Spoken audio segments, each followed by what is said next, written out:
Hey everybody, let's groove tonight. Share the spice of life. Baby, slice it right. We're gonna groove tonight.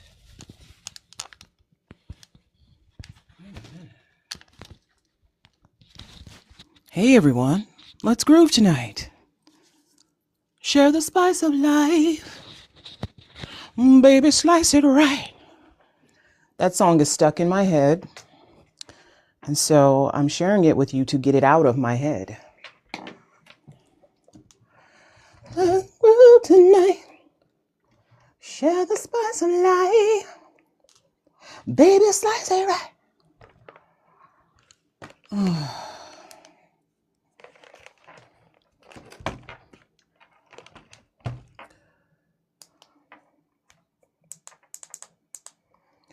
I'll be there after a while. If you want my love, we can boogie on down.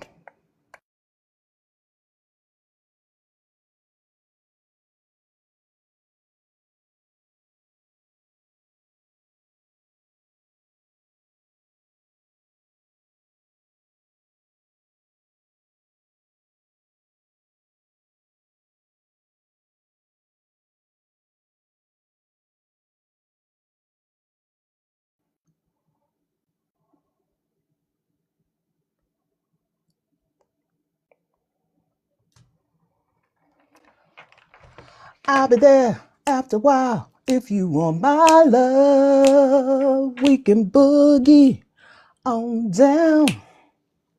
Down, we boogie on down. We are waiting for our candidate, Mr. What does that say? What kind of font do y'all be using? Y'all don't know Times New Roman? Matthew Fulmer. Listen, my eyes are nearly 48 years old, and they are seeing things through bifocals with transition lenses, progressives as they like to call them. These fonts, these are not for old people, I'm sorry, with the shadow and the blue. Yes, boogie on down to the voting booth. Absolutely, 100%. Boogie on down. Let's groove tonight. Share the spot. See, it's in my head. We are waiting for Mr. Matthew Fulmer. I'm here. I'm kind of Somebody here. said I'm trying Pokemon to. go to the polls. Y'all are hilarious. I Let's love it. see. Okay. So no Matt? video yet? Hello? Let's try this. Oh, wait a minute. My phone volume was turned down. That's why I couldn't hear you. I'm like, why Okay, I is he think I'm muted? here. I think I'm Yes. here, right? Matt, Uh, no, you are on the planet Mars, Matt. can We are y'all see me happy to greet fine? you. Thank you, because I do not see myself on my little minimized profile thing. Matt, you But don't know how to turn the camera on. no, Is that what you're telling me, Matt? very boomer. I'm a YouTube guy, all right? I had to hit a save button. There we go. Oh, look at Now I'm here, you. learning new Okay. things. All Matt, let me tell right. you something, Matt. Yes. I've watched your YouTubes and you're wearing the exact same outfit. Do you change your clothes, Matt? Not that much. Okay. You'll see I'm basically always in a similar type of button down. My normal outfits would not be appropriate for campaigning, so I just have to have a slight wardrobe of at least like six different shirts I can rotate through. But my Matt, the YouTube is, homegrown yeah, candidate. You're that is homegrown. me. That's what it is. Yeah, it is me. Okay, Matt, I need you to do something while we're sitting here Mhm. bantering, wasting Yes. time. I need you to repost this. Do you know how to repost? Oh, Jesus, no. Is it the little arrow at the bottom right? The arrow, yes. Jesus Oh, can't help you right now. I'm that sorry. says He doesn't suggest know co-host. TikTok. It says report. I nearly hit that one. I don't want that one. No.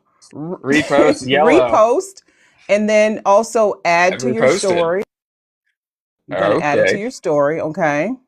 All right. Also, do you So see where it says story. share? You see share. Okay, you added it to your story. All right. We got the story and then Okay, do you see share. where it says Yes. share? Mhm. Okay.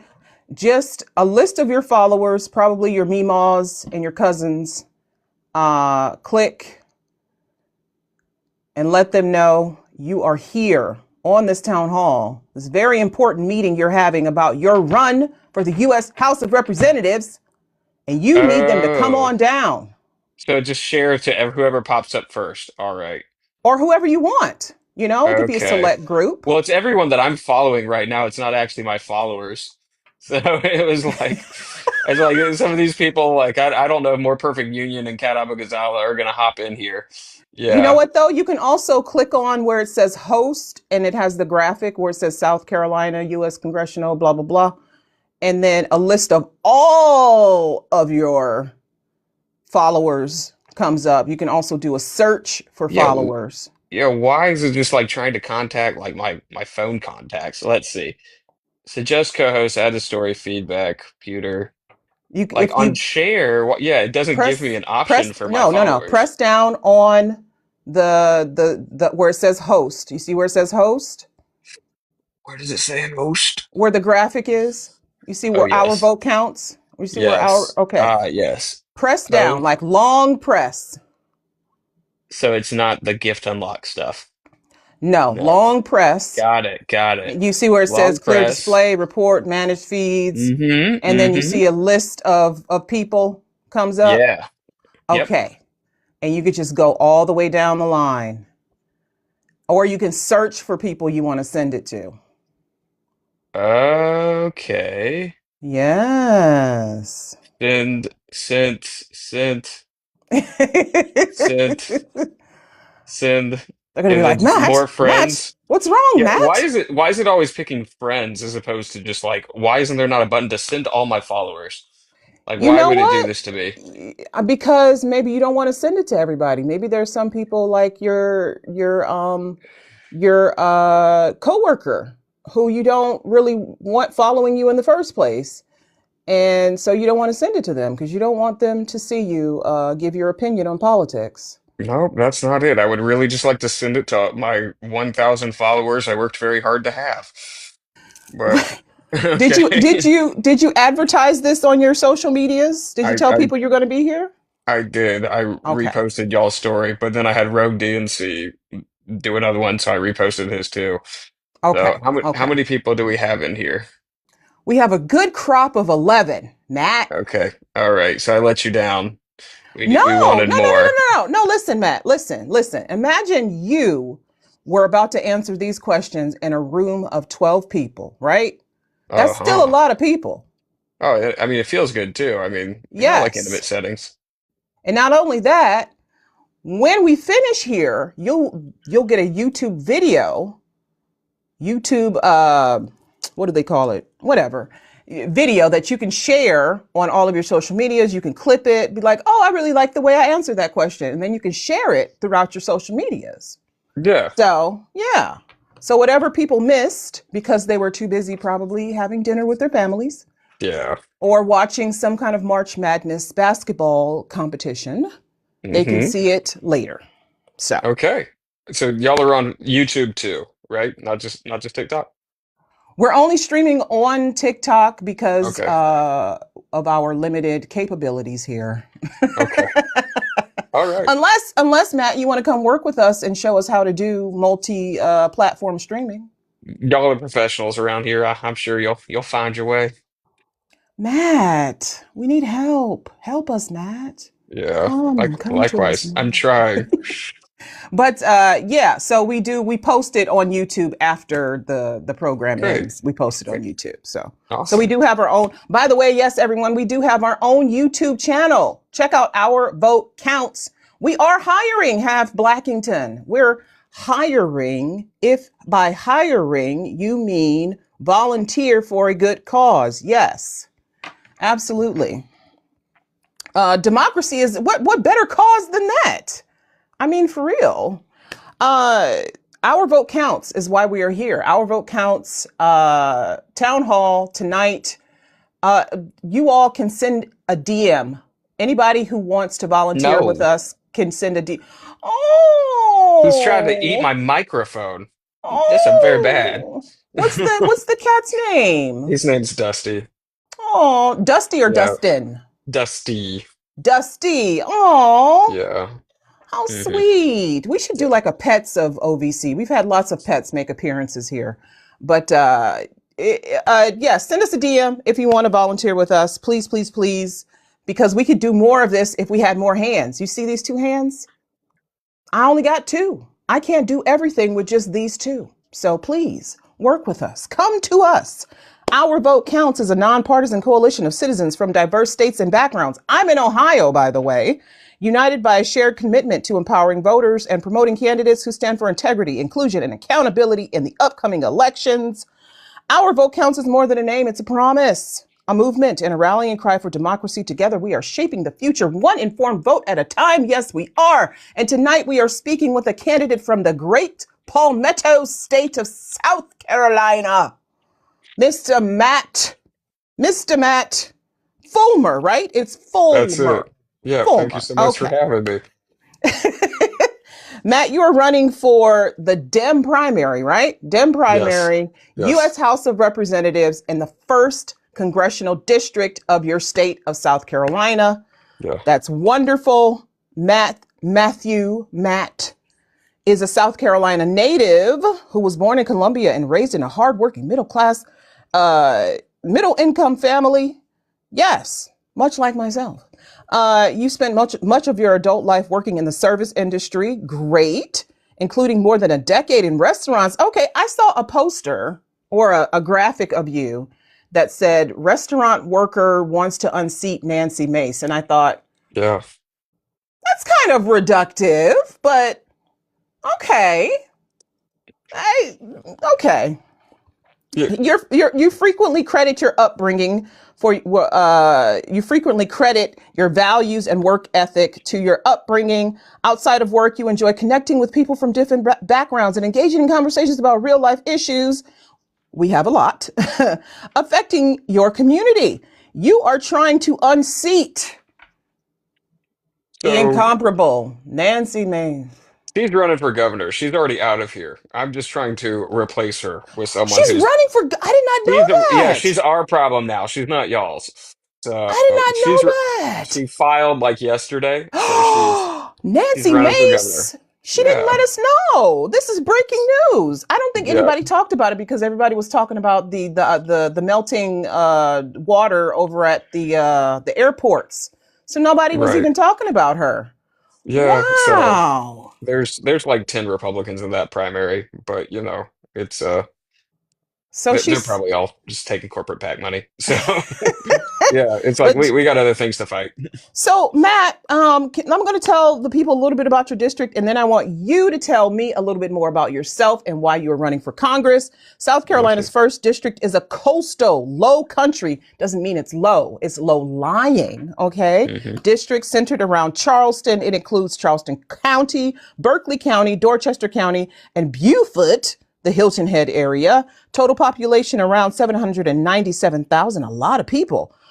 Most of them are white, but there's a sizable black population and Hispanic population. We love to see some diversity.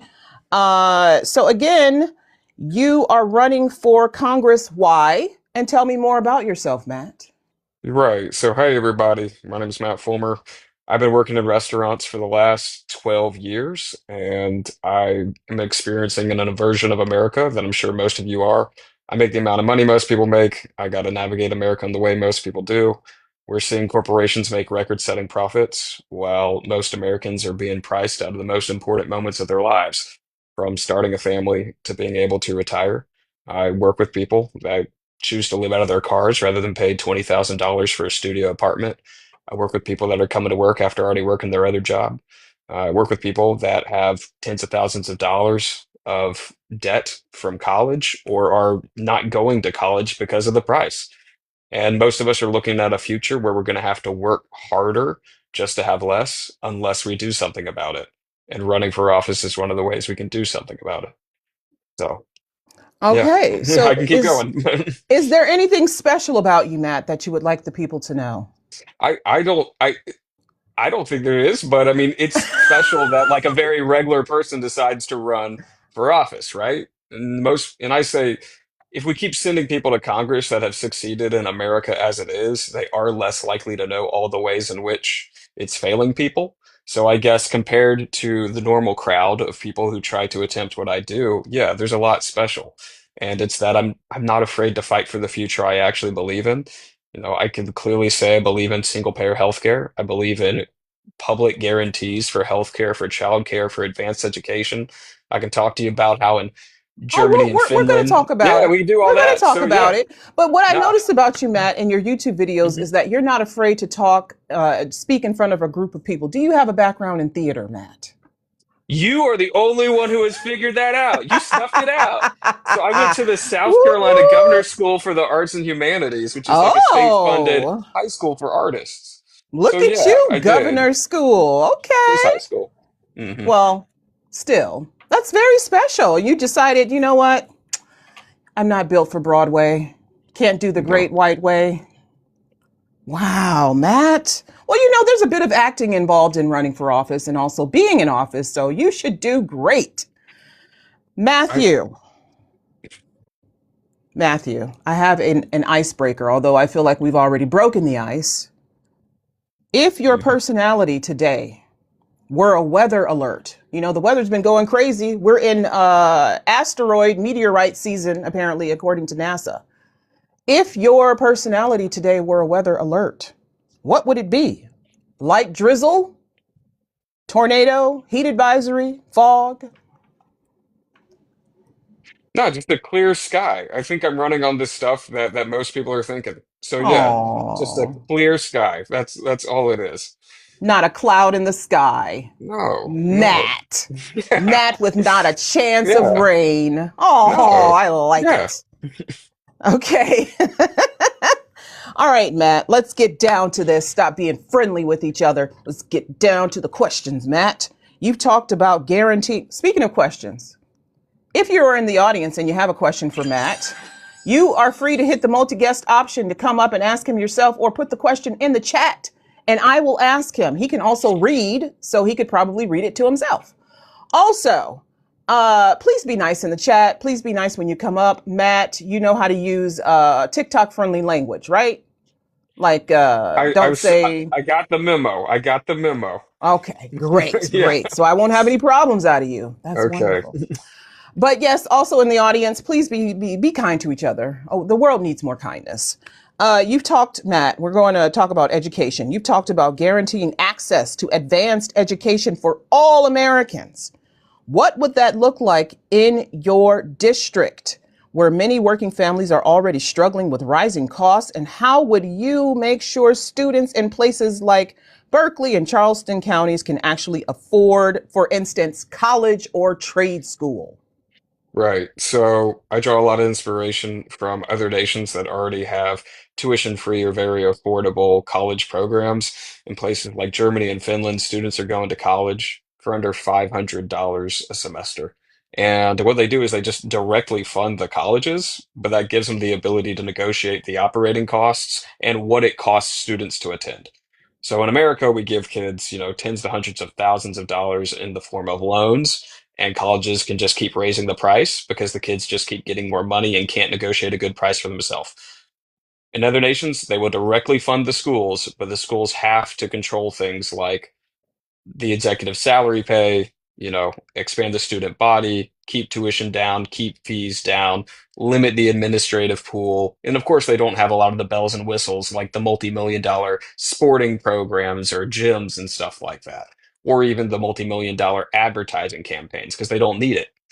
So that's really it. You'll see leverage and negotiation are words I use a lot when discussing the economy because a lot of prices, they're basically just about leverage and negotiation in a relationship. So, Matt, one of the great injustices of our 50 states is that they unconstitutionally fund public schools. They use property taxes, but they don't equally distribute the money to all of the schools. So the wealthier districts get to keep all of their money for their schools, while the more poorer districts just get whatever little bit of money they get from the property taxes from their poor housing. But Right. also the states are giving less, the federal government is giving less. What do you think when you get to Congress, would be your role in ensuring that that injustice is cured? Do you think that the federal government should just give more money and then let the states decide how it's doled out, or do you think that the federal government should maybe, I don't know, take over education in the United States? What's your idea on that? Well, that is a very broad amount of issues and steps that I haven't thought all the way through. But I Okay. guess if we talk about the overarching objective here of what we want to do is there's two parts. One, why does funding schools need to be tied to property taxes? Mm-hmm. Why don't we just have a general wealth tax or a general series of wealth taxes that go into things like real estate, capital gains, unrealized capital gains, financial transactions like stock trades? Why doesn't that just be the bulk of how we fund our underlying infrastructure or Right. the most foundational elements of society? So I think any just and virtuous society needs to take care of people when they're at their most vulnerable. That means when they're sick. That means when they're injured. That means when at the beginning of their life. That means at the end of their life. And you want to be a nation where every single child can prove just how far they can go because you're giving them the chance.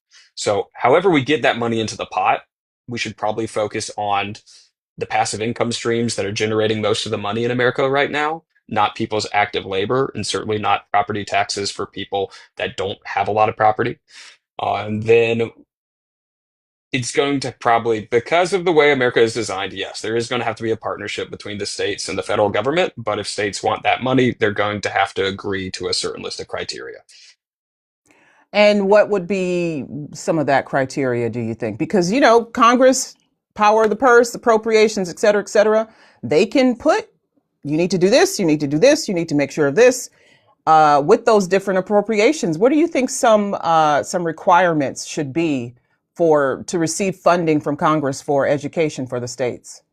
You would probably want a school system that just, takes a blind eye of how many kids do we have in this area? How many miles do we want them to travel for this school? What is the experience every child needs? How many pencils should they be able to get? Should their roof have water leaking through it? Because down here in South Carolina, there's this infamous corridor of shame where you have schools that literally have just holes in the roof. Mm. It's brutal, and it's nothing that I would be able to address immediately as a federal representative because it is stuff that's under the oversight of local and state government. But But the but goal money here, helps yeah, the infrastructure, right? Money does help the yes, infrastructure, but at the end of the day, putting states in charge of it says here we don't even want to deal with all of that. We just want you right, to deal with it. So you could yeah, you could tell the states, hey, you need to the special education students have to have so many aides per student. You right. know, you have to keep track of the number of, I don't know, fights in the school to make sure it's not an unsafe environment for the children, something like that. Yeah, And the kids need to be fed, exactly. right. Exactly. They need to be fed. They need to be, and not just, snacks. They need breakfast and lunch. And maybe that's something that you could address, making sure, because I don't know what the educational needs of your district are. Are there specific needs that you're looking at that need to be cured? You mentioned the leaky roofs. So What's, that's just infamous for South Carolina. It's called the Corridor of Shame, and it's probably decades ago now that one documentary came up about it. I have not been in those been in those environments, and it doesn't just extend to my district, it's throughout South Carolina. okay. It's kind of this thing in the background that everyone knows exists. My desire to run is, I don't have a kid myself, right? So I haven't seen a lot of that. I've yet to go into a school and talk to people about their local school systems here. But a lot of my desire to run just comes from the big picture, like looking at how things are going on in other countries and asking, what do we have to do to be able to get that done here? So, what are your feelings now that the Department of Education is looking like it's going to be shuttered for real this time? And the student loans are being handled by the Department of Treasury. What do you think what do you think Congress can do to aid more Americans to obtain higher education or just attend a vocational school? Maybe they want to become HVAC technician. Maybe they want to be an electrician. What do you see as Congress's role in making sure Americans get out of high school and on to something else? I would say maybe the policy at large is recognized as tuition-free public college and trade schools, much in the same model of Germany, Finland, or other Scandinavian countries, which also cover trade schools and vocational programs. So that needs to be the end result. They spend about as much money or less than us per student, and they're not saddling these kids with tens of hundreds of thousands of dollars of debt. I really do not. I hope the future of America doesn't feature student loans. It's just you get into the program, you get the experience. If we want to be a real meritocracy, then everyone needs a chance to develop skill sets and advanced job training. Well, Matt, that sounds like socialism. Who What do cares you if it is? mean? Who cares if it is? All right. It works for them. Like, who are you're going to tell me, you don't want to pay under $500, you know, a Hey, semester I'm for, okay with yeah, it. I I'm mean, just saying, yeah, you're in South right. Carolina. Yeah, Your district currently has Nancy Mace as a representative. They don't like to hear yeah. that word, socialism. It's a It's bad it, word, bad, bad well, word. I mean, I don't use any particular label to talk about my worldview. What I tell people is that I think markets are an okay place to make things that aren't really important, like toys or candy. But when it comes to services or products that are absolutely critical for your well-being, like a fire department or food or medicine, like you need community input, or else you're just going Exactly. to wind up with these wealthy conglomerates acting in their own self-interest, taking you for a ride over things that you can't live without. So, and I think most people agree with that. And some people think it's socialism, some people think it's capitalism. I'm not there to argue semantics or tell people who's right or wrong, as long as we can agree on the underlying principles, like I'm good to go. So, Okay. Matt, the good to go candidate from South Carolina. Matt, let's talk about healthcare because I'm sure that's something that you've got a lot to say on this topic. South Carolina still has about 9% of residents uninsured. That's a lot. And in counties like Berkeley and Beaufort, it can be over 12%. You've talked about making healthcare more accessible. So, what specific steps would you support to make sure working families in the low country can actually get healthcare coverage and afford the coverage they receive? so I'm a big single payer healthcare guy. I imagine mo most of your viewers are probably familiar with that, but just Yes. imagine if there's a single government account you can pull from for your healthcare expenses, or whatever list of healthcare expenses that we as a community decide to cover. That would be awesome, and it'd be way cheaper to administrate than what we currently have. So I'm a big supporter of Abdul El Sayed, who's running for Senate up in Michigan. He was one of the co-authors of Medicare for All, a Citizen's Guide. It's an excellent read if no one's ever done it. I see someone has a question in the chat, but Oh, she was yeah. saying if you have a question, request up or Oh, put it in the chat. okay, you But got it. we do have some feedback. You Hmm. have amazing ideas, apparently. Someone said you have amazing ideas. They're not Someone's mine. They're all of ours, but thank you. Okay, so you say oh, okay. How would we Well, yeah, Amanda. propose? Hey, Amanda, how would the candidate propose paying for such a proposal? Right. So there's certain studies that show if you move towards Medicare for all or certain versions of Medicare for all, you'd save money up front. You no longer have to spend north of $100 billion on the ACA because it'd be redundant. You're going to spend less per people that are already using government provided assistance like Medicare, Medicaid, the VA, and it's way cheaper to administrate. It's literally, oh, you broke your arm, you go to the hospital. Hospital confirms your arm is broken. They pull from the government to fix it. There's much less of a workaround. There's much less of the competition and for-profit drive that currently exists in our for-profit healthcare system, where you have providers, creators of medicines and drugs, health insurers, the government, all trying to make money off each other and ultimately passing it along to us. So you save money up front, but to get into taxes, our tax receipts are about $5 trillion right now, whereas the GDP per year is about 30 trillion, which means there's about $25 trillion a year we don't touch. There's tons of money out there. It's just that the people with the money pay our government to not come get it. So I am broadly in favor of what I would call wealth taxes, but some people mean it in a different way than me. What I communicate is most of the money in America is being made off financialization. It's people having an increased ability to make more money off what they already own. Asset prices going up, stock market, real estate. That's where you shift your taxes onto financial transactions like stock trades, onto capital gains, onto rises in real estate. That's where you should shift it towards passive income streams, away from the active labor most people rely upon to build their own wealth and security. Okay, Amanda, I hope that answers your question. Oh, she also said, how about long term? Is that part of the part of your answer? Was the long term, was the shifting, the what Yeah, you said? I hope that covers it.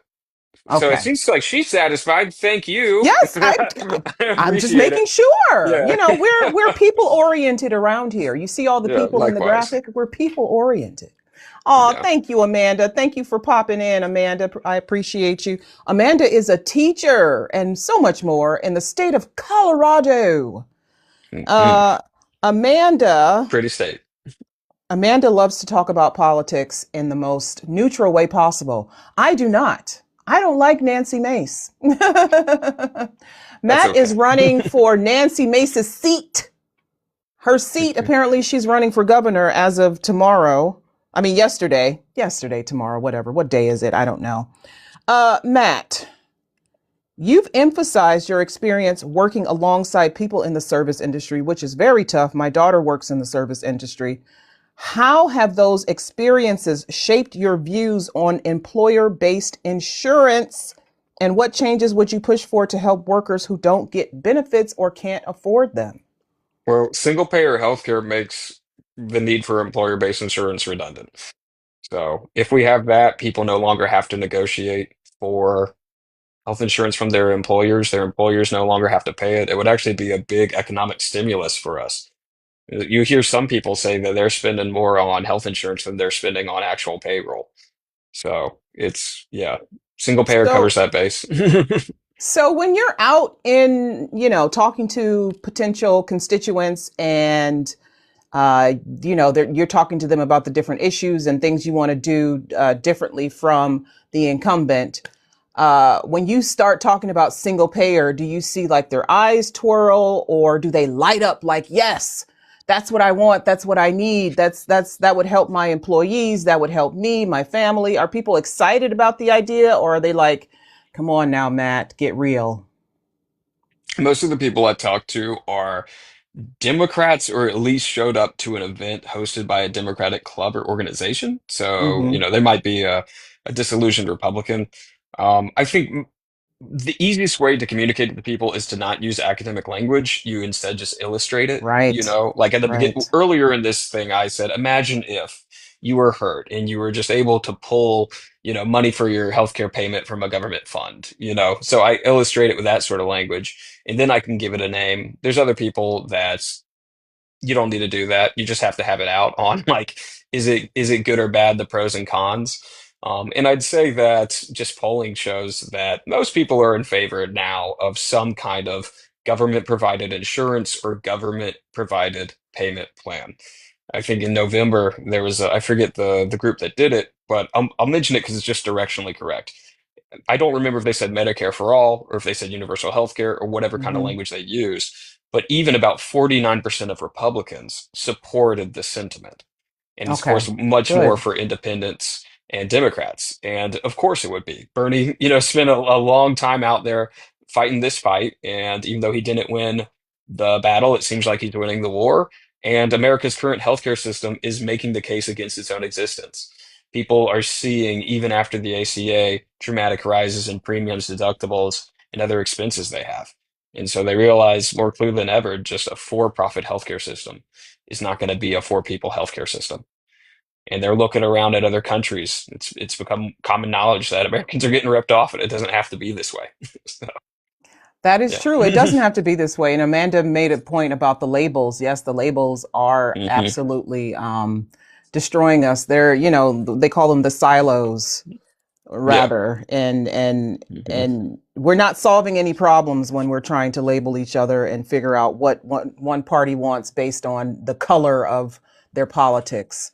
Yeah. So I'm curious because I understand that the district you're running in is Republican leaning, and you would have to get some of those people on your side to win, right? So this district is R+6, but it's important to remember basically all districts are purple because of the amount of people that don't vote. And what I argue is Not in yeah, Ohio. well, I can point to the statistic that I just did about how even Republicans are warming up to government interaction with healthcare because it's really necessary. Right. It's just, it's kind of self-evident now. But also, I would say my strategy is to bring people out to vote that normally weren't, people that feel disillusioned, disaffected, people that hadn't seen themselves in politics. I think those are really my natural allies. There's a lot of Republicans out there that would also agree with me, but they'll never hear me. They'll never hear my message because we're all in our own information silos. I'm not going to pop up in their YouTube ads. I'm not going to be on the podcasts or channels that they pay attention to. Hey, So, Matt, they yeah, might be watching this right now. They might they watch it could on be. YouTube. They might Google Yeah. your name and this live comes up and they're like, let me see what this Matt Fulmer guy is talking about. And then they're, Fulmerforcongress.com. Let's yeah. go. But also you're right. You do have to get your name out there but your name has to be associated with something that people want. And I Yeah. think you're right about this healthcare crisis that we're in, but even the broader like affordability crisis, and healthcare is a part of that. Healthcare, transportation costs right now, higher education costs, also food costs. These are all things that I think anybody can agree the prices are ridiculous and we shouldn't have to be paying these high prices. And every level of government is responsible for doing something about it, but they're just not pulling the lever to do anything about it. And that transcends all the parties, green, blue, red, all of them. So I think that that's something I tell candidates that's something that you should emphasize where people are going to be hit the most when it comes to policy changes and the big beautiful bill is hitting people in the pockets. I'm trying to send another kid to college and I got an email from a college that said, hey, these are the changes that are going to be made to financial aid thanks to the big beautiful bill. And I'm like, Tell well, them to apply to thanks. Finland. I mean, other countries have She would generous actually programs for probably Americans. like Let them go. she Let them go. she would probably like that, honestly. Yeah. Leave her mom and go to Finland. Oh. But so healthcare isn't just about access, though. It's about outcomes. So, what's one positive change you would want to build on in your district, whether it's expanding mental health services, improving rural access, or lowering prescription costs for families? And single payer lowers prescription costs for families. It gives us the ability to negotiate prices as a whole nation in Canada. So last summer, my dad had triple heart bypass surgery, and he needed Wow. blood thinners after that. So he Yeah. got Eliquis, coming out of the hospital, and it was like $800 for 60 tablets of Eliquis. Oh I was my like, there's gosh. no way. And so that day, I just Googled 60 tablets of Eliquis at a generic Canadian pharmacy, and it was $56 up there. And that just shows you the power of, that group negotiation that comes along with single payer healthcare. When there's one provider there's one buyer of a service or product, they get the maximum ability to negotiate the price. And that's what single payer would do for us. These drug producers can't sell to anyone other than that single account. So it gets the best price possible. Can And I that's what other just say nations do. that you and your cat is so adorable? I've Oh been my gone for gosh. so long. He deserves all of this. He I can't stop deserves looking. all It's of so this. cute. The Oh, little isn't kitty he? cuddles. He's Ooh, adorable. Yeah, ooh. he needs it. Yeah. Unfortunately, I have plants and plants don't cuddle. Yeah. Anyway, is the district that you want to serve, is it being affected at all by hospital closures or lack of access to specialty treatment? So, I'm sure I don't know the details. I know that we are a funny district in that we've been recently gerrymandered. We basically hug the coastline, and that keeps the more affluent voters in the district, whereas Ah, our poorer, more inner city communities were ripped out and shoved into James Clyburn's district. So that was the packing, the gerrymandering, packing, and cracking. So they yeah. got packed into his, and now we do have a few rural areas that are like really rural. I'm sure if I went up there and talked to some of them, they would be fearful of what's coming after the Trump administration, but I don't have that personal story to share with people right now. This district actually is it is the most affluent in South Carolina. There's not many, there's 7. So this one it skews older and it skews wealthier. Well, okay, so maybe they're being affected by the hits to tourism, right? You've got Hilton Oh, Head. I can tell you that. Yeah. So as a waiter, I have what I call a thermometer job. Like we take the temperature. Like if I'm not making money, it's because people don't have money to spend. And since Trump was inaugurated, I can tell you personally, like a lot of these restaurants around here, we're making half to a third of what we used to, Oh, come following like, a couple good months in the summer. So yeah, that's there. And of course, all these older people, they're at the end of their life and they're looking into life care. And some of these people have done correct. quite well for themselves. A lot of people ask me, well, how do you talk to more affluent people about, the importance of the economy or the importance of healthcare, It's better tough. healthcare? They don't care. Well, no. You can talk to them. You say, "How your kids doing?" Because they understand the Oh, modern economy right. through their kids. Because Right. they might have got a house when it was $3,500, but their kids are looking at a house that's $350,000. And Right. also, this end of life care is absolutely insane. A lot of these people are spending everything they have, especially if you like had a spouse with dementia or something like that, or something that's really difficult and more expensive to deal with. You could spend all your retirement taking care of a loved one, knowing that there's not going to be something for you should you have a similar experience. So there's definitely a way to connect on a human and emotional level with people who've done quite well, and a lot of it's because they ain't done well enough to escape what's coming for us all, and that's just the consolidation of wealth and power in America. These large corporate monopolies and conglomerates that have an increasing ability to set higher prices for us and to elect our candidates and to control the laws that we follow. And you need to clip that part right there, Matt. I love that response. I love that. Thank you. Absolutely love that. I Yeah. I do. And again, if you have any questions for Matt, put them in the chat like Amanda. Amanda, thank you so much for your questions. I really appreciate it. Or you can hit the multi-guest option and you can come up and you can ask him yourself. Matt, I want to do some rapid fire. These are yes or no. Yes Okay. or no. Don't Um, elaborate. all Don't. right. I'll Okay.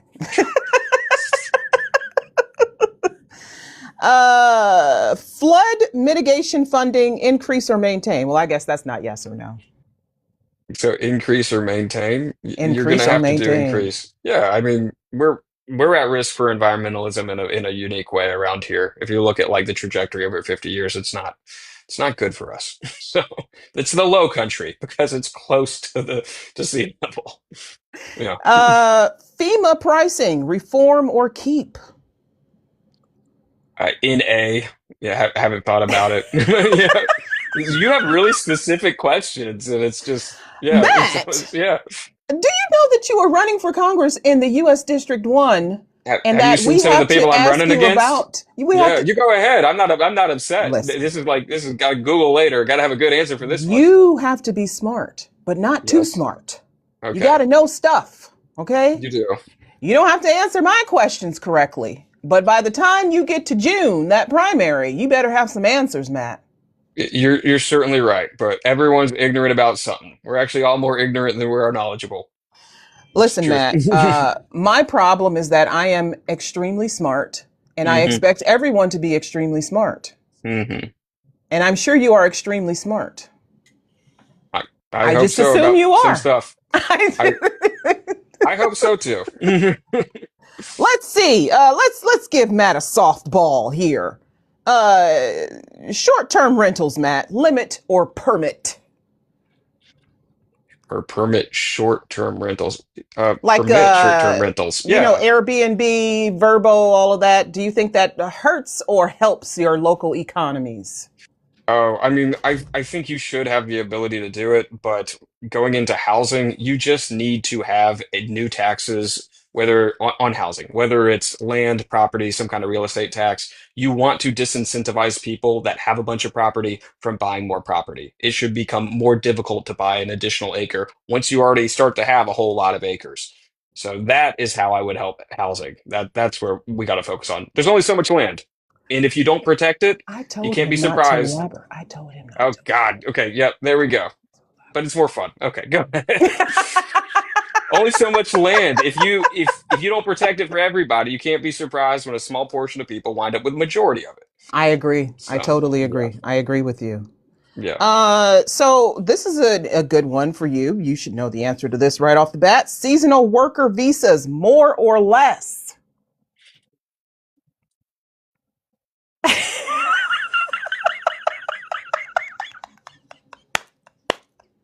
Matt, are you okay? I guess I'll go with less. It's just, I mean, it's situational. I mean, seasonal workers. I have tons of friends. I got friends from the Bahamas. I got friends from all over the Caribbean. Yeah, they're great. Yes, Matt says more to the people from the Bahamas. Absolutely, Yes, we love our 100%. Bahamians. So Okay, let's ask you this question. Views on the Save America Act. I What do you think think we're about prob that? it's a poll tax, right? It's a poll tax to dissuade poor people from coming out to vote. So you're going to pay, I think it's over about 100 for a passport, or maybe Yeah. per Oh, state, it's something close to like 40. 200, Oh, honestly. now? Yeah. Yeah. So, Yeah. and then maybe like 40 plus for a birth certificate. And then, of course, you have the entire element where a lot of women have names that don't represent their birth certificate, so they have to pay the higher price. So it's a poll tax. It should not pass. So, Okay, there you yeah. go. Yeah, Amanda said it's $165 to get a passport. And if you want the card, I have both. It was over $200 to Mhm. get the little card and then the full book. So, Matt, stock trading ban, yes or no for members of Ye- Congress? yes. Yes. Okay. Stock trading ban. And for the president and for all of them up there with him. What about term limits, yes or no for members of Congress? Yes, asterisk with other people want it. You don't want me to elaborate. I actually think it's a bad idea, but you said no elaboration. So I'm saying yes because that is public sentiment. Rapid fire. I mean, we could Hmm. take one question and spend an hour on it, but it's You got it. rapid, rapid. Yes, yes, term limits. Yes. Okay, Matt, election standards, should they be national or local? National in the form that we need paper ballots. So You think paper ballots? Ohio does paper ballots still, and it's kind of a pain, honestly, especially I if you don't got 5 pages of people you got to vote for. I think, I mean, you do have to have a paper trail, something that's physical and cannot be manipulated in a machine. Like, I don't necessarily trust the machines. So I think just for this conversation of election security, we should have a national law that says, okay, there has to be a paper trail that needs to be maintained so we can look it over. And I don't care if it's tabulated with a machine, but if it's under, you know, Okay, all it's right. under, yeah. Okay, let's see. Veterans' mental health expand or maintain the status quo, Matt? Veterans would expand, not just Okay. for them, for all of us. For all of But yeah. us. Cruise traffic, limit it or allow it? Cruise traffic. Yeah, you're This on the one's a coast. limit or allow cruises. Waffling. Like I have no strong feeling. I have no strong feeling. I mean, it's a resort area. Like we do rely on tourism, but most of like that kind of stuff for us is very small and limited. It's like a dolphin tour, something like that, where it's not the big liners or anything, you know, pulling up to my island. That doesn't exist. Okay, So, okay. Well, yeah, Amanda says you should allow it with a tax. What do you with a think about tax. what do you think about taxing them more? I like taxing people that can afford to be taxed and not taxing the people who can't. So, Okay. And finally, Matt, because I feel like I'm torturing you, you're not. shrimp and grits or she crab soup? That might be the hardest, man. Shrimp and grits. Shrimp and grits. And that's how you play Stump Matt Fulmer. All Hmm. right, ladies and gentlemen, back to our long form questions. Let's see, where were we? Did we talk about housing? No. Oh, immigration, Matt. Immigration. Hmm.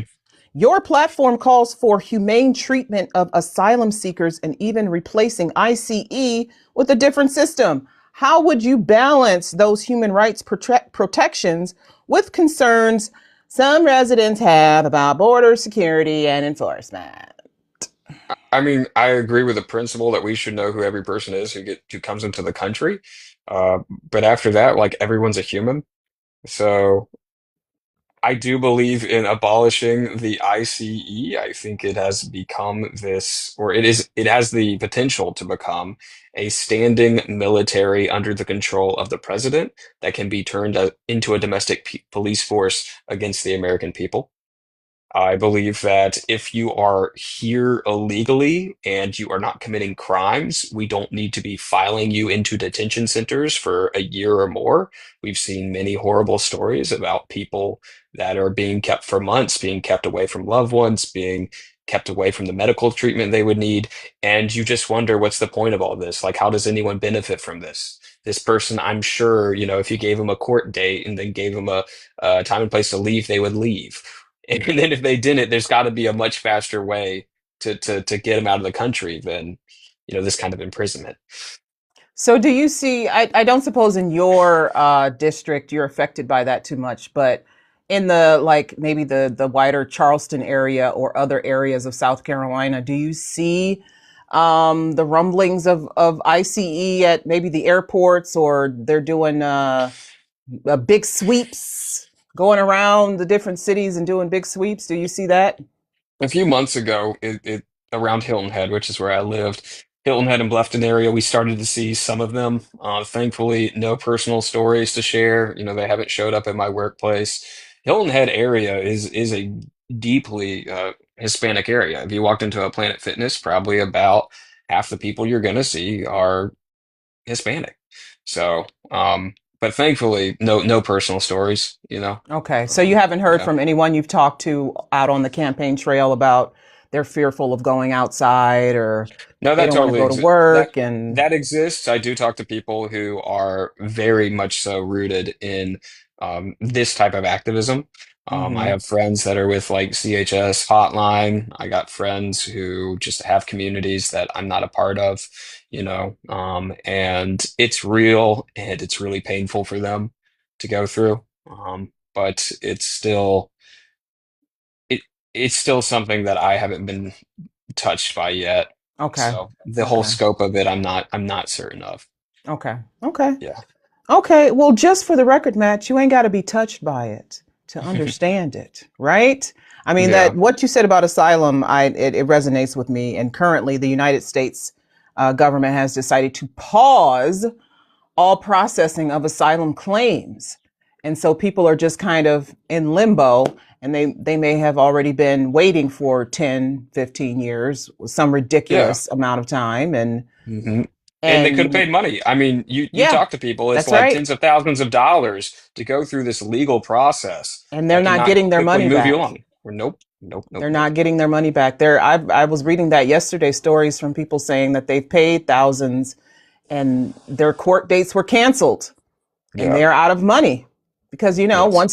once they who knows when they're going to restart them, but do you have to pay again? Will you have to pay more fees then? Will you have to keep paying a lawyer for all of these years that you're waiting? So yeah. Yeah. And it should be said that immigration is not a threat to our nation. Like the reason that costs are going up and wages are going down is not related to our immigrant population. It's still ultimately a very small portion, and they generally go to big cities that have plenty of jobs available for them. It's not like immigrants come to this country and then go to some dying steel town. That doesn't exist. So I see you have another question lined up, but Let's see. We got a couple. Let's see. Lloyd from Missouri says that as a veteran, he's never thought that his country would, his military, our military rather, would be turned against its own people, which is, yeah. We're seeing a lot of people with that feel that same sentiment. As far as seeing ICE at the airports now, it's really troubling. And then Yeah. there are people who are happy to see it. There are people who only feel secure when they have, in a room full of law enforcement officers. And it's weird to me because law enforcement has always been present at airports. There's local, there's TSA, there's the CBP at some places. There's if you're coming in from a certain area like Mexico or the Caribbean, they stop you at the door. They're like, "Here, nope, you go over there. You go over there. You go over there." They're checking things that are being shipped into the US. They're checking your luggage and you don't even know it. You get it back and you have no idea that, some dogs have been sniffing around it and they opened it up and opened up your food and saw that you had a package of foo-foo in there that wasn't supposed to be in there. In any event, that's what we're dealing with. Let's see. Housing and affordability. You've talked about your experience as a service worker again, where you're in Hilton Head, where many workers can't afford to live where they work, Matt. Yeah. What are we doing about this? What are we doing about, the working poor, the working homeless? Some people are living in their car and going Yeah. to their jobs. I know him. But so when you hear most politicians talk about tackling the housing issue, they just talk about how it needs to be easier to make more homes. So they'll Mm-hmm. talk about lowering tariffs on the inputs to building houses, or they'll talk about zoning reform or other kinds of regulation reform that would make it easier to build homes. But the biggest issue with housing, I'm convinced, is just it's downstream of wealth inequality. So if we have an issue right now where the wealthiest people, the wealthiest corporations are buying up all of the residential properties that exist, what's going to stop them from buying up all these new houses or residential properties that we create? And that is why I'm an advocate for taxes aimed at residential properties, whether it's in the form of a land tax, whether it's in the form of a real estate or property tax, whatever it is. We need a mechanism that dissuades people from buying residential properties to make money. So you only want people to really manage an estate that's only so big. And that would put, if we do that, that would put a lot more properties back on the market. If you look at who owns homes right now, it's not just these big corporate buyers that have thousands of properties.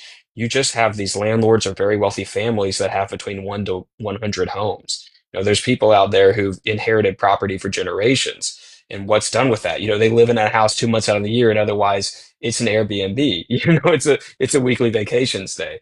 And they don't need that. So yeah, I think I am in favor of a tax code that would encourage people to maybe have something like, I don't know, 1 to 4 homes. What do you think's enough? Well, But I have just one home, and that is yeah, enough. Believe me, it's yeah. enough. I mean, I don't want to put a tax on people's, primary residence. I would love it if everyone can have a vacation home. I don't want to feel like I'm taking away from people, but we do have to recognize there's only so much land. And if you're not going to protect it in a way that everyone can get a piece of it, there's going to be some people that never get any of it, and they're just renters for the rest of their life. And we're going to look like Right. medieval Europe with a royalty and a landed gentry that makes money off, this resource that no one else can now gain access to. And that's what we're seeing. We're seeing people who are saying, you know what, I'm just going to rent because housing prices are ridiculous. And not just housing, not just the mortgage, it's the Yeah. insurance. Hmm. The property insurance, it's going up, especially in a lot of vacation heavy areas or areas where there is expensive housing. The insurance costs might, and the property taxes are going up too. That might price you out of your home. So there are a lot of reasons why people are just saying, forget it. I'll get an apartment or a condo or a townhome or a garage somewhere. People staying in the hotels, the extended stay hotels. Right, So right. one of the most awful statistics I've heard out here is within 20 years, childhood homelessness has doubled. We have not doubled the amount of children in the United States. Wow. Yeah. Wow, that's remarkable. And what is Congress doing about that, Matt? So, I mean, they just did the thing with Cory Booker and Senator Warren, but I mean, yay. Maybe it's directionally correct, to no longer have a permanent chassis. I really doubt that that is the silver bullet for for this issue. Um, I do got to run soon, but I guess I want to say, You have if to leave us? Where are you going, Matt? I do have I have friends that I haven't seen in quite some time, and I said, all right, this thing's gonna go from like 8 to 9, and then Listen. I gotta, Oh, yeah, no, I no, don't no. get to You run off. call them and you tell them you are running for Congress and you have to do this very important town hall because more people need to know the name Matt Fulmer. I'm We not a, we ordered I'm an not about to hour and a bail just half, yet. Matt. You ordered an hour and a half? We did. Oh, oh my goodness. All right. I saw that 8 to 9. My bad. But I do want to say, um, this is a central pitch for my campaign. Just Okay. when we talk about prices or inflation, all right, money is not about effort or work. Money is about leverage, right? Whenever you see prices or inflation, think leverage. A price is just a representation of who has leverage in a relationship between the buyer and the seller. If the buyer has leverage, price is going to go down. If the seller has leverage, price is going to go up. What we're seeing across the board is that the sellers are gaining leverage because of corporate consolidation. Just about anything you want to buy, 1 to 4 companies are probably anchored in its market. They're probably dominating its distribution or creation. In meat packing, 80 to 85% of meat packing is controlled by 4 companies. Cell phones, 99% of cell phone service is 3 companies. In healthcare, there's 1 or 2 dominant health insurers per state. And that is why we as customers are losing leverage because we have less people to buy from. Now, the flip side of that is to talk about employers and employees. American labor has been getting punched in the face for decades because of technological advancement. That's not only the technologies like AI or automation that compete with our actual labor, but also the technologies that have enabled globalization and enabled companies to move overseas and enable companies to break unions by threatening to move production somewhere else. So central to all of these conversations about food, about healthcare, about housing, that's really what people got to think about, like who has leverage in this relationship. And you discover it's really not the American people. And this is how the value of a day's labor can keep going down while the price of assets like the stock market or housing can keep going up. Okay, Matt. So before you go have tapas with your friends at the Chili's, They donated to the campaign. I can't shrug them off. one final question, Matt. hmm In 1 minute, Matt, 1 minute, 60 seconds, or more if you want to take more, that's fine. Tell voters what makes your approach to representing the district distinct from the others in your race and why they should choose you ultimately, not just at the primary, but in November. Right. So I'm not afraid to fight for the future that I believe in. There's some candidates out there that I think continue to self-moderate because that's the idea of what a Republican voter wants. Their idea of the median voter is a misconception. They think like multiple Democrats have thought that the median voter is someone who doesn't want the boat rocked. They just want things to change a little bit in one direction or the other. And because economic anxiety is so severe and is running so deep through America, we're seeing that's not what people want. Regardless of where they place on the ideological spectrum, they want really legitimate, meaningful, impactful change because they recognize they are losing agency as a worker and that we are going to have to do something to fix this together. We're going to actually have to use our power as communities and as members of a government to improve our lives in a way we haven't done for quite some time. And I don't really like identity politics. I don't like to talk too much about anything other than the solutions and ideas that I'm running on. But I do want to reiterate that, I am a working class person and I live through the America most people live through. So there's basically no one else in Congress that does that. So as a voter, not as a candidate, but as a voter, I would be really appreciative if we were sending some people to Congress that don't own a home in the modern economy, that make between 30 to 60K within the last year. Not that their parents were working class, not that they worked at a Waffle House to put themselves through college, but that you really know what modern America is like. So. Okay, Matt. And where can the people find you online to support your campaign, Matt? So fulmerforcongress.com. We'd love to have you if you want to explore me on socials. It's at Matt for Carolina. This is a grassroots campaign. We're not taking any corporate PAC money, not from any of the normal villains that I won't name because of censorship. But we rely entirely on you, community efforts, community contributions. So please reach out. We'd love to have you. And thank you so much for having me here today. This has been awesome. Awesome. We thank you for being here with us, Matt. Matt Fulmer for Congress, ladies and gentlemen. District Thanks, y'all. 1, South Carolina. Thank you. Your primary is in June, correct? June 6th? It's June 9th. Early June voting 9th. Okay. begins May 23rd. Do you go to dinner with all your donors? No, actually. And that's a very typical thing. You learn really quickly that most of running for office is about having rich friends that introduce you to their rich friends. And they do the dinners where it's like you got to pay 200 plus entry fee to come talk to this potential candidate. So that's a real thing, and that's why races like ours are important. We're proving that working class people can build something together, and our messages and our ideas are more important than us as individuals. They'll live beyond us. When you share an idea with someone else, they carry it, they take it, and they can communicate it with their own strengths and abilities. All So, right, Matt. Go yeah. get to the money, Matt. Get to the Thank you. money for that Thank you. campaign. We appreciate you being here. We appreciate it so much. I got a good friend from Oregon who's only going to be here for a little bit of time. So, Okay, okay, okay. yeah. Go, go, go, go. Bye, kitty Thanks, cat. y'all. Bye. Take You're care. welcome. Bye, y'all. Bye. Thank you. Well, thank you guys for being here with us. That was Matt Fulmer, who's running for Democrat primary, U.S. Congressional House of Representatives for District 1 in the Palmetto State of South Carolina, the coastal country. Coastal country. Some things I wanted to tell you guys before we leave. Tomorrow, Wednesday, March 25th, we will be featuring the stylings of Randy Jackson. Not that Randy Jackson. This is Randy Jackson from Kentucky at 7:00 p.m. Mr. Jackson is running for the U.S. House District 62. No, that can't be right. It's Kentucky State House. Kentucky State House District 62.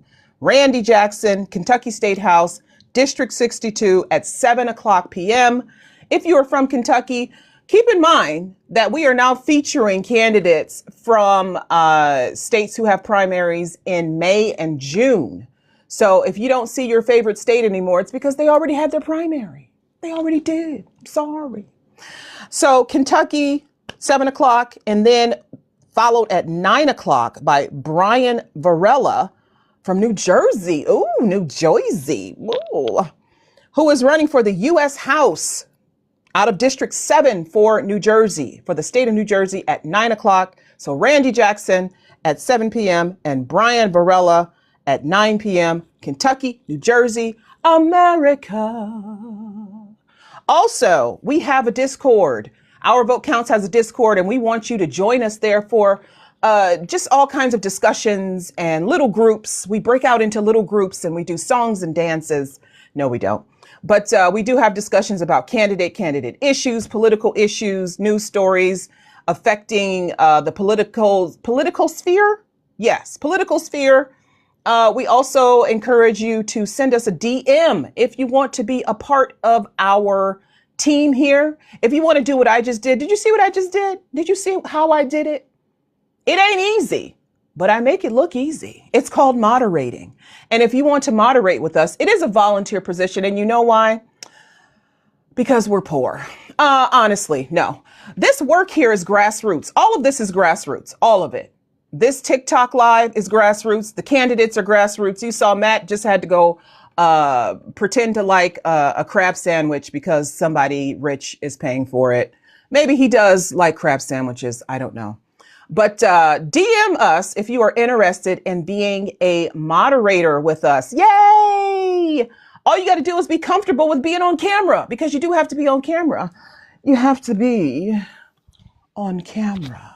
Oh. So if you're comfortable with being on camera and you want to talk to a political candidate or 2 or 10 or 100, please DM us and let us know. And we'll get back to you immediately to let you know if you've been selected, and then we'll train you.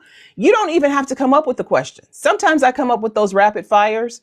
Buttermilk can do it. Buttermilk does it very well. Very well. But yes, I come up with the rapid fires, but we have a crack, not a crackhead, crack, as in very, very good research team that does all of the questions for us. They do the bio work. They do the background. You just show up like you're taking your school portraits. And then you ask the questions. And that's all you got to do. Well, you have to be on time too. Also, we have a YouTube channel. Please go see our YouTube channel. You'll see the videos from when we we first started doing this back when we were just a rough draft. And now we are the final project, baby.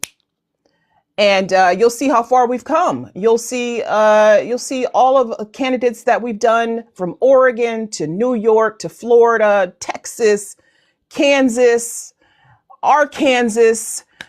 So yeah, check out our YouTube channel, check out our Discord, become a moderator. What else? If you're not registered to vote, what are you waiting for? Honestly, do you need a sign? Here's your sign. Here, signs everywhere. It's primary season. Vote. Vote for yourself. Vote for, we're living in a democracy. We're living in a civic republic. The only way that thing survives is if the people vote. Otherwise, the republic collapses, and you don't want that, because that means that you have a lot of cleaning up to do. And well, maybe it's Tuesday night and you've had to help the kids with the homework and you're tired and you don't want to be bothered. You just want to watch a few episodes of Golden Girls and go to sleep. So you better be registered to vote. Also, you better vote in the primaries. Primaries are notoriously poorly attended. You know why? Because people don't understand the importance of a primary. Primary is, I want to see this person on the ballot in November. Primary is, I think my district, my city, my school board needs a change, and it starts right there at the primary. A primary can feature 10, 15, 20 candidates. I hear the primary for governor in California has like 60 candidates. I don't know. If you go to some place like France, the final ballot, it might have 60 candidates for mayor, president. They have an election going on right now. We don't do that to you. We have a primary to whittle down the list to 2 of our best. They might not be the ones you chose. They might not be the ones you want, rather, because you didn't show up to vote. We didn't know what you wanted. We didn't know. We wanted to know. We asked you, but you didn't vote. So you vote. You tell us what you want. Also, I encourage people to run for office. Please file that paperwork. Some places, all you got to do is have matching socks and you're on the ballot. So sometimes that's all it takes. Buttermilk, hello. Well, I wanted to get in on the call. Hold on. Let me get my background. Hold on. I'm having too much fun to get in on the conversation. So, you let us all know that Illinois was having their primary recently. Who's next? Who is next? May 5th is Ohio and a bunch of other places. Oh, it's your turn. It's my turn. Oh my God. It's finally. You got to get out there, girl. Come on down. Yes. And I'm going to early vote. I'm not waiting for May 5th. I'm going to early vote because I don't trust these people. They've been pulling shenanigans. They've been turning over voter information. We don't want that. We don't need that. I am early voting. I'm going to the Board of Elections and I'm casting my ballot so that I can relax on May 5th and I can see if my candidate, who I loves, will be selected and be on the November ballot. So yes, there are a bunch of other states. Missouri. Yeah, Misty said West Virginia is May 5th, 12th. Okay, yeah, May is gonna, as soon as April is over, May is gonna be like, I think there's a primary every week in the month of May, honestly. I could be wrong. Yeah. But I'm almost positive Maryland is not till June. I'm almost Yes, positive. and then there are a lot in June. Then there's a lot in June and July and August, and September is the final. I think it's like New Hampshire or something is in September, and Florida is in August. So all of the fun states are later in the year. Ohio's not fun. Nobody cares about Ohio. No, I will be at the primary. Like you said, I'm gonna try to vote early. I'm Missouri definitely is gonna vote early. Missouri is April 7th. What? Wait a minute. No, it's not. There are no. Listen, you're not gonna make a fool of me. You're not finna make a fool of me. Cause I know darn well when I looked this up, it did not say Missouri was April 7th. Look, now I'm trying to find my little paperwork. Listen, don't you even nookie nooks. Calm down. No. I want you to see my face. I want you to calm down. It is the general municipal elections. It is still the election day.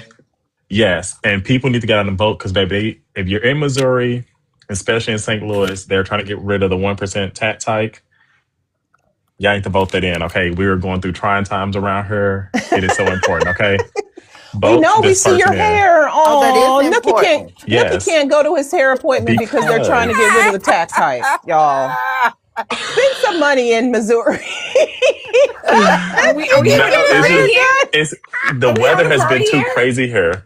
But hold on, let me finish, OVC party, y'all. So the most important thing about this 1%, remember I was telling y'all about the police department and potential layoffs for the city of St. Louis. Yes. This 1% income tax make up like 34% of our revenue. And 20% of that is you because you work 5 jobs. Baby, they not the IRS. So Maryland is June 23rd, and Missouri, for the record, is August 4th. It's August 4th.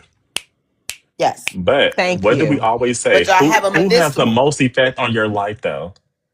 Yes. Local elections. You're right. Local elections have more effect. I need y'all to get out and vote. Okay. I need y'all to get out and vote because there's a couple other things on the ballot that is money that's going to hit you first right here in Missouri, especially with everything that's going on with the income tax for the state, y'all. We gonna get. You about to go through it. Yeah. You about to go through it. Oh. New Jersey, June 2nd. Lord Jesus. Even the Republicans are complaining about this. The state tax. Oh, so if they complain, it's bad. If Republicans complain, it's bad. Because Democrats, we just whine all the time. We whine about everything. That's what we do. That's all we do. But you're not lying. May is full. Yes. In May, you have Alabama. Mm-hmm. You have Idaho. I'm not the hoe. You the hoe. I was going to say that. I said, no, this is... This is a family program. Indiana, Kentucky, Louisiana. Dang. Nebraska. You see how they loaded it up? And they left. There's nothing happening in April except for these special elections. Ohio, Oregon, Pennsylvania, and West Virginia. That's all May. That's all. That's all a lot May. Of political. That's a lot of politicals. That's a lot of politicals. My head is going to be spinning around. Going on. The redistricting vote in Virginia is in April. We will be talking about all the primaries in May. Yes. So make sure y'all here. Yes. I feel like we should do a special segment on the special elections in April, honestly. Now, since Nookie has mentioned this local election, and there's the Georgia special election in April, and then there's the Virginia redistricting election in April. We need to put these things out into the ether, get more press to these things. I did not know that Nancy Mace wasn't running for re-election. She announced yesterday that she's running for governor of South Carolina. Where's our South Carolina moderator? Where is he at? Where he at? I don't know, but I wish South Carolina would. I wish you would, South Carolina. For real. And my family, if you still in here in this chat, do not look. Don't try it. Don't try it. Do it. I know Don't where you do it. live. I know. I know where You you know what live. though? She's gonna probably run on her record of the e-files. Oh, I helped all those women get justice. They They didn't. didn't get justice. They They didn't get didn't. No, justice. they They did can't not. even get a full release of all the files. So what are you talking about? Exactly. You're right. Ayana, if I was her competitor, I would say, and how that work out for you? They failed. So y'all can see, you can put the stuff in her hands. It's gonna fall It's through gonna the fall. bottom. Yeah, exactly. She's all about the games. She plays games. She's theater. She's one of the actors in You Congress. see? I would replay that clip from Don Lemon. Don Lemon played. She was she was calling these people CUNTs. I said, Yep. oh no, she didn't. She said, you talk about the TRANS people, baby. She let it go. And now she wants to be governor. Of what? Oh, H no. Of what? South Carolina, I wish you would. You know what? I Listen. think I should go down there and do a Until you live. do right by me. You should, Sianka. Come on, you content creator. I Create think some I should be content. doing a live going down there. You should, Yeah. governor of Legoland. Yeah, That's all Governor of she's Lego qualified Man. to be. A man has fallen into the Governor of river. Legoland. But yes, Well, so yeah, we thank got some y'all. things coming up. Also, you guys, we have our roundtable. Our next roundtable is this Sunday, I believe, with the political Yes. candidates. So we're going to invite all of the people we've already spoken to. Moderated by Lua. Hosted, moderated by Moderated. the belted butter. Yes, we will have buttermilk. Did y'all see that a lady won Oh the yes, district that the Mar-a-Lago sit in? yeah. Oh yes. Democrat. That's what that district What? is. What? Yes. She won in a special election Oh. today. Will there be a plate of ketchup thrown at the wall at the White House? Yes. Yes. Extra, What do you extra No, no. ketchup and Mel? extra mustard. Did y'all see that video of Eric Trump Benet? has a woke liberal as his representative. That's wonderful. I love it. I pray he gets everything he's not entitled to. Did y'all see the video by Eric Benet where he said that he wants McDonald's to put extra grease on the Put Big extra Macs? grease on it. This is the politics of today. Like literally. It's all It's the politics comedy. of today. It's all comedy. I mean, I love laughing. Eric Benet is he's a political comedian now. He's not a singer. I mean, he could sing, but he does He sings politics, humor. Also, there's one more thing I wanted to mention. One more thing. If you know somebody who's trying to get on a ballot in one of your states and they have a petition, sign the petition. That doesn't mean you Investigate them support first. Investigate them first. Well, yes. But For some real. people Look need what John said. I'm sorry. some people need signatures to get Just on the saying. ballot. Investigate first. Don't you sign up. You better investigate them first. Don't you sign that paper. Don't. You let John fit him in a Bianca. second. I'm just saying. Bianca, Yes. wait. Still sign the petition. No. No, wait. Let me say this. No. Sign the petition. Signing She the said petition no. does not mean that you're voting for this person. No. But it does give the person an opportunity. Sianka, No. not She every said- candidate is going to work out for us as individuals. However, No. they may work out for other group of people. And I No. think the work that we're doing here is to understand that we must still be No. respectful that people have a voice and that their voice matter and that they should be able to vote for the candidate. Because really and truly, we shouldn't even have a petition to be an elected official. You should be able to go sign up if you feel like you want to do this job. I'll tell you, I don't want to do that. The petition basically says that the people want. That's the point. You breaking up with him, Mel. Buttermilk, you're breaking up. Represent the people. See, Want you. the people what? The people want you. The petition just says they want to help you get on the ballot. Doesn't mean they're going to vote want for you. you. So So that's I don't want them on the ballot. I don't want to have no chance. You don't want no chance. No. But Sianka, think about good candidates well, that she's don't right. get enough That's probably signatures. how we ended up with Marquane Mullen. Oh, And that's Lord. how we Good night, ended up with y'all. John Fetterman. So no, investigate them first. But Sianka, think about the people who may be really good politicians for the people, but never get enough signatures to get on the ballot. That's why This I said pendulum swings investigate them both first. ways. I didn't start You know something? Forget it. I'm gonna go sign up, and Sianka, you better sign my petition. I'm gonna tell him no. I'm gonna tell him no. I'm telling him no. Don't do it. Don't do it. I didn't start it. I'm sorry. I'm so sorry. Usually we're very calm and serious people. We're very cohesive. We have found a break in the dam. There's a break. You always want to challenge me. You see that? I'm not challenging you. I just feel as though there are some candidates that we've had up here, and they are still in the process of trying to get. Good night. I do my job. Okay. Butter doesn't. She's not gonna sign my petition, you guys. Bye, Buttermilk. Bye, Butter. But no, I think there are some candidates that never get the opportunity to actually show the work because they don't have enough signatures. Yeah, that's fine. And I think that it's okay to sign a petition to get somebody on the ballot because it does not guarantee that they're going to win their race. But it does give them the opportunity to go out 100% fight for their space. I understand. That's fine. I'm talking about somebody fake, like we have up there in Pennsylvania, no names mentioned. But Sianka, he probably wasn't fake when He had he a was in that stroke, position. Sianka. The right side of his brain does not work. Or is it the left side? Or is it the frontal One of those lobe? sides. I don't know.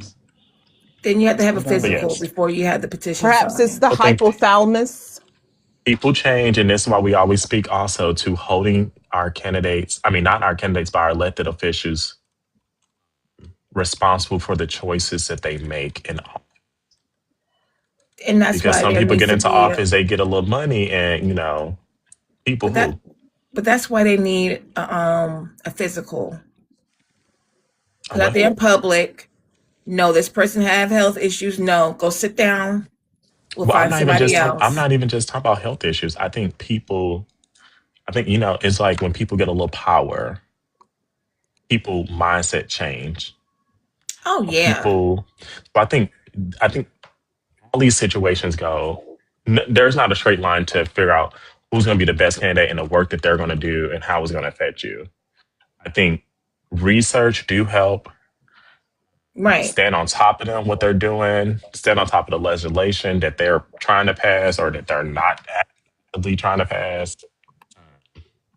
Holding them accountable. We got to hold them accountable. Everybody in here, if you listening, hold them accountable, okay? Remember how your parents used to hold you accountable? Hold them people accountable. Be on their necks, making sure that they're earning that paycheck. But this is me signing off, y'all. Thank y'all so much for having me, OVC. Thank you for all the hard work that you do. Ayana, Sianka, Blessings, Misty, everybody that's been here, Butter, Joni. I almost said Junie. I'm sorry. Say Jill Scott. I'm like, what? I'm sorry. We're gonna be like Whitney Houston at the what was it, the BET Awards? You better lay low. Joni, Sianka, Nookie, Buttermilk, Z, Rasta. But thanks everyone. It's been fun. Thank you for helping us grill the candidate Matt Fulmer, even though he had to go and enjoy some she crab soup with the donors. I hope they butter your biscuits, Matt. The musket. Put a musket on the side. You said it in that's why we can't stay booked. I thought of the musket. So that's why we can't stay booked. OVC, come on, close it down, OVC. But we're having Good night, everyone. See you tomorrow.